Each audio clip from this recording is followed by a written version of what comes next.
In this lecture, we are going to discuss the different aspects of the macrolides. So let's get started. First of all, we will discuss the structures of the macrolide. The most important component in the macrolide antibiotic is the macrocyclic lacton. So basically, in the macrolides, you will see the lacton ring. So you can see the different structures of the lacton ring, but we will discuss the 14-membered and the 15-membered lacton ring. Okay. So if you see here, at the corners, you will see the presence of the carbons, and at one corner, you will see the presence of the oxygen. Presence of the oxygen is must in the lacton ring. Okay. So if you see here, structure 1. So you see 1, 2, 3, 4, 5, 6, 7, 8, 9, 10, 11, 12, 13, 14. So 14 corners lacton ring. So it is actually called the 14-member ring. Okay. Similarly, at another side, you will see 1, 2, 3, 4, 5, 6, 7, 8, 9, 10, 11, 12, 13, 14, and 15. So this is actually the 15-membered lacton ring. Okay, here is the different category of the lacton ring. And other than lacton ring, you will see the presence of the deoxy sugars at the certain points of the lacton ring. And ultimately, you will see the different category of the macrolide. So if you see, as we discussed the 14-member ring, okay, here is the 14-member ring, okay, and here is the 15-member ring. Actually, what type of macrolides actually fall in the 14-member ring lacton? Okay, in the 14-member, you will see the erythromycin, clarithromycin, roxithromycin, diarrhea. Here are basically the different 14-member ring lacton macrolides. Okay, and at the 15 side, you will see the presence of the most important clinically macrolide is the azithromycin. So here is the different concepts behind the macrolide and the presence of the macrocyclic large cyclic lacton ring in the macrolide. Okay, if we look at the mechanism of action, so most importantly, macrolides affects on the translation process. Basically, you will see the formations of the messenger RNA from the DNA. Here is the DNA. From the DNA, you will see the formation of the messenger RNA, and from the messenger RNA, you will see the synthesis of the protein. So synthesis of the messenger RNA from the DNA is actually called the transcription. Synthesis of the protein from the messenger RNA is called the translation process. So basically, macrolides affects on the translation process. So we will see how. So basically, we look at the bacterial ribosomes. So you will see two subunits, 30S subunit. Okay, here is the smaller one, and 50S ribosomal subunit. Okay, and in between them, you will see the presence of the messenger RNA. Okay, if we look at the normal process of the translation, okay, so you will see the three sides, E, P, and the A side. E for exit side, P for peptidyl side, and A for acceptor side.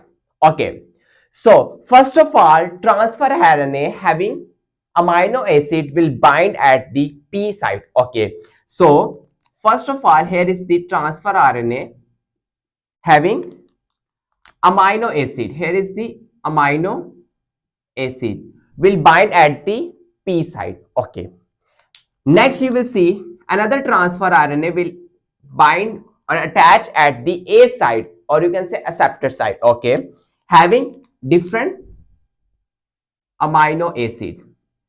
After that, you will see the formations of the linkage between the two different amino acid. That is actually called the transpeptidation. Okay, here is the linkage between the amino acid. Okay, and after that, this amino acid will attach to the previous one amino acid, and now this transfer RNA will remain free. Okay, but when the macrolides attach at the 50s ribosomal unit. Okay, if someone or if the patient takes the macrolides, that macrolides will bind to the bacterial ribosomal subunit, and that will be the 50s subunit. Okay, and after binding, you will see that this transfer RNA will remain stuck at the A site, and you will see the next incoming transfer RNA having amino acid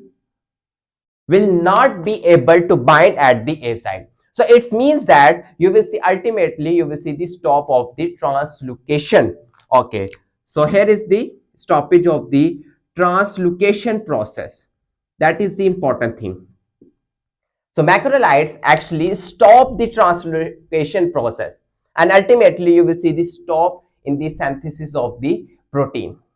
Macrolides, that's why, is actually a bacteriostatic.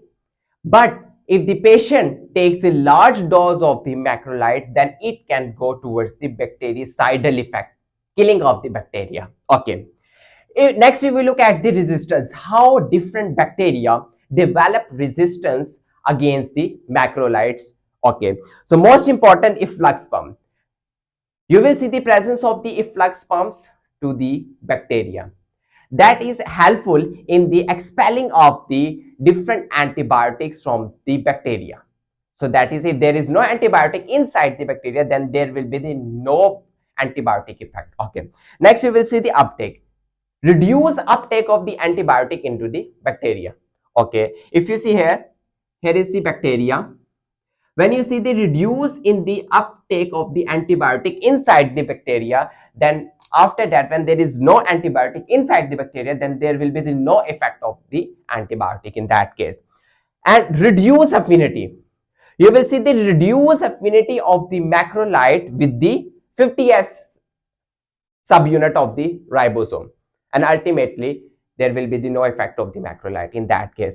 And esterase, most important, associated with the erythromycin associated esterase, that actually produced by the certain gram negative enterobacteriaceae. Okay, that actually destroy the macrolide, specifically erythromycin. Okay, next you will see the drug interaction, how macrolide interacts with the other drugs. Okay, let's pause. As we know that the liver has P450 system, P450 system that is helpful in the metabolism of the different drugs like the alfuzosin, warfarin, carbapenemase, statin.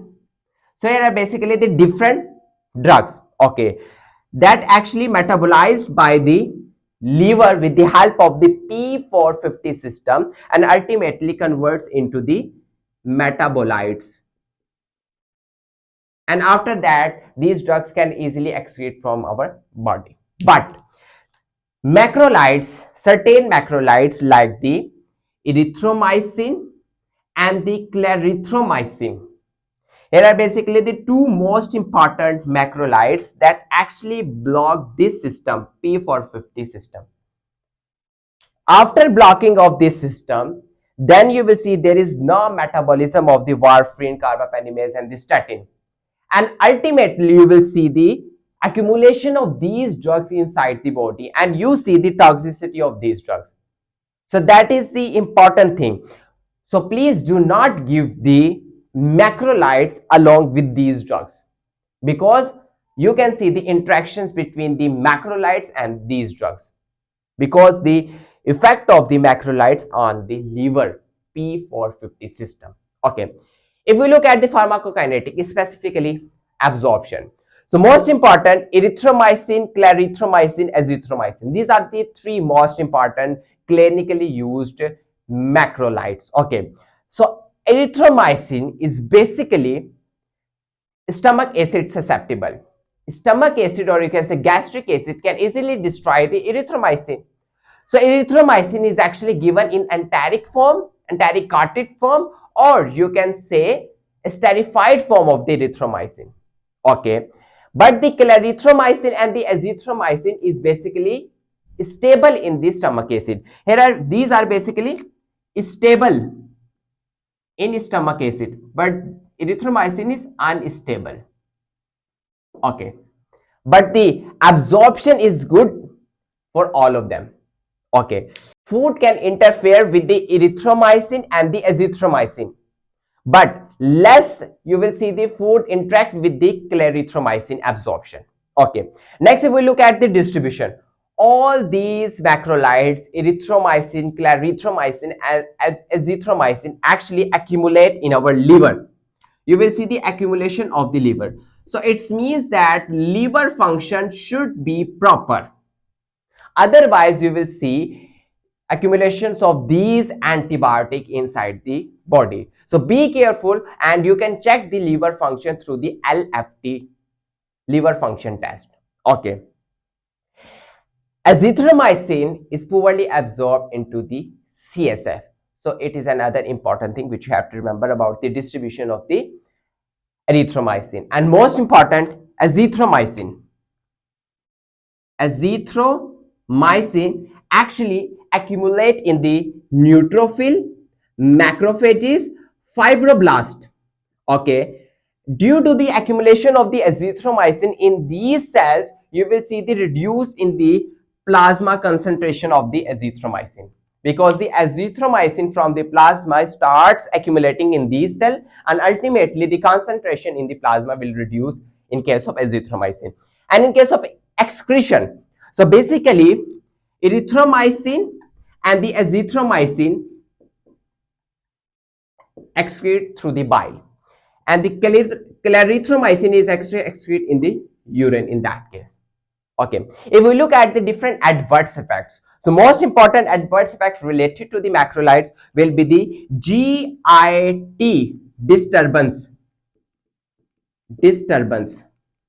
Okay, most importantly you will see in case of erythromycin.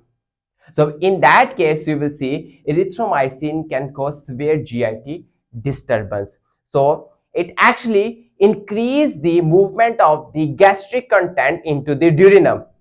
You can see here, if you take the erythromycin, then the stomach content can easily move from the stomach into the duodenum. Okay, so that's why erythromycin can also be used for the gastroparesis, in which the movement of the gastric content reduce. Okay, erythromycin actually increase the movement of the gastric content. And erythromycin can also be used for the post-operative ileus, in which you will see the disturbance in the or impairment of the GIT movement after the operation. So erythromycin can also be helpful in the starting of the GIT motility. Okay, next you will see cholestatic jaundice. Choli means bile, static means stoppage of the bile, and after that you will see if there is no excretion of the bile into the duodenum, then the bile starts accumulating inside our body, and you will see the jaundice in that case. So it means that cholestatic jaundice can be intrahepatic and the extrahepatic, but in that case it is actually caused by the drug, specifically erythromycin in high dose, that is actually caused the cholestatic jaundice, and that is the intrahepatic cause or intrahepatic cholestatic jaundice in that case. And you can also see the ototoxicity. You can see the transient temporary deafness caused by the erythromycin and the other macrolides as well, specifically azithromycin. Okay, and you can also see the prolongation of the QT interval. Okay, that is the most important thing. In case of prolonged QT interval, it means that there is a large durations in the electrical impulses between the heartbeat. Okay, that is actually the QT interval. So that's why macrolides should not be given to the patients who are actually facing pro-arrhythmic conditions. So that is the important thing about the QT prolongations by taking the macrolide. So this is all about the macrolide. If you still have any question, you may ask in the comment section. Thank you so much.